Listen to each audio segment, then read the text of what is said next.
நம்ம இதுவரைக்கும் பார்த்த செய்திகள்லேயே கொஞ்சம் வித்தியாசமானது, விசித்திரமானது, கொஞ்சம் காஸ்ட்லியானதும் கூட இந்த ஒரு சம்பவம்.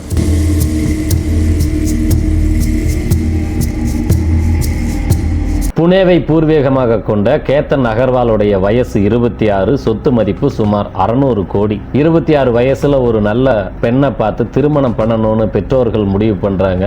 கேத்தன் அகர்வாலும் இந்த பெண்ணை தான் நான் கல்யாணம் பண்ணிக்குவேன்னு சொல்றாரு. அதே போல கேத்தன் அகர்வாலுடைய பெற்றோர்கள் மற்றும் சியா கோயலுடைய பெற்றோர்கள் இரு வீட்டாரும் சேர்ந்து திருமணத்தை நிச்சயம் பண்றாங்க. ஒரு மண்டபத்தை புக் பண்றாங்க. அந்த மண்டபத்துடைய வாடகை மட்டுமே 17 கோடின்னு சொல்றாங்க. சுமார் 17 கோடி செலவு பண்ணி ஒரு மண்டபத்தை புக் பண்ணி கல்யாணத்தை ஜாம்னு நடத்தலான்னு கனவு கண்டுகிட்டு இருந்த கேத்தன் அகர்வால் சுமார் 400 அடி உயரத்திலிருந்து தவறி விழுந்து இறந்து போனாருங்கிற செய்தி வருது. காவல்துறை அதை தீவிரமாக விசாரிக்கிறாங்க. இது விபத்தல்ல, இது ஒரு கொலை. கேத்தன் அகர்வால வருங்கால மனைவியான சியா கோயலை தள்ளி விட்டு கொலை பண்ணியிருக்காங்கன்னு போலீஸ் சொல்லுது. விபத்துன்னு சொன்னது கொலைன்னு சொல்லி கண்டறியப்பட்டிருக்கு.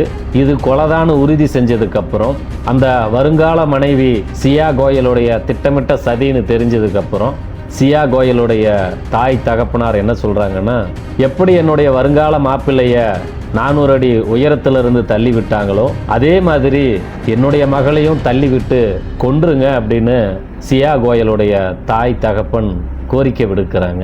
கேத்தன் அகர்வால 400 அடி பள்ளத்தாக்கில் தள்ளி விட்டு கொலை பண்ணின அந்த சியா கோயலுடைய வாக்குமூலத்தை கேட்டால் இன்னும் அதிர்ச்சி ஆவீங்க. கேத்தன் அகர்வாலுடைய மண்டையில் முடி இல்லை, அவர் ஒரு சொட்டத்தில் விக்கு வச்சிருக்காரு. அதனாலேயே அந்த மாப்பிள்ளையை பிடிக்கல, அதனால தான் தள்ளி விட்டு கொலை பண்ணினேன் அப்படின்னு சியா கோயலுங்கிற அந்த கொலகாரி சொல்லியிருக்கா. வெறும் 20 வயதான சியா கோயல் எதுக்காக கேத்தன் அகர்வாலை கொலை பண்ணணும்? இந்த திருமணத்தில் சம்மதம் இல்லைன்னா சம்மதம் இல்லைன்னு சொல்லியிருக்கலாம். வேறொருவனை காதலிக்கிறேன் அப்படின்னா அந்த காதலை பற்றி அந்த கேத்தன் அகர்வால்கிட்டே சொல்லியிருக்கலாம். கேத்தன் அகர்வால்கிட்ட சொல்லி கல்யாணத்தை தடுத்து நிறுத்தி இருக்கலாம். இல்லை தாய் தகப்பன்கிட்ட சொல்லி இந்த கல்யாணம் வேண்டான்னு அடம் பிடிச்சிருக்கலாம். சுமார் 600 கோடிக்கும் அதிகமான சொத்துக்களுக்கெல்லாம் சொந்தக்காரரான 26 வயதான கேத்தன் அகர்வாலை எதுக்காக கொலை பண்ணுற அளவுக்கு யோசிக்கணும்? மாப்பிள்ளையை பிடிக்கலைங்கிற ஒரே காரணத்துக்காக அந்த கல்யாணத்தை தடுத்து நிறுத்த வேற எந்த ஒரு வழிமுறையும் கையாளாமல் நேரடியாக கொலை பண்ணணும் அப்படிங்கிற திட்டத்துக்கு எப்படி இவங்களால் நகர முடிஞ்சது? கொலை பண்ணுற அளவுக்கு துணிச்சலை யார் கொடுத்தது? நாம் ஒரு கொலை பண்ண போகிறோம், கொலை வழக்கில் நம்ம சிக்கினா வாழ்க்கையே சீரழிஞ்சு போகும். திரும்ப நம்ம இயல்பு வாழ்க்கைக்கு வர முடியாது.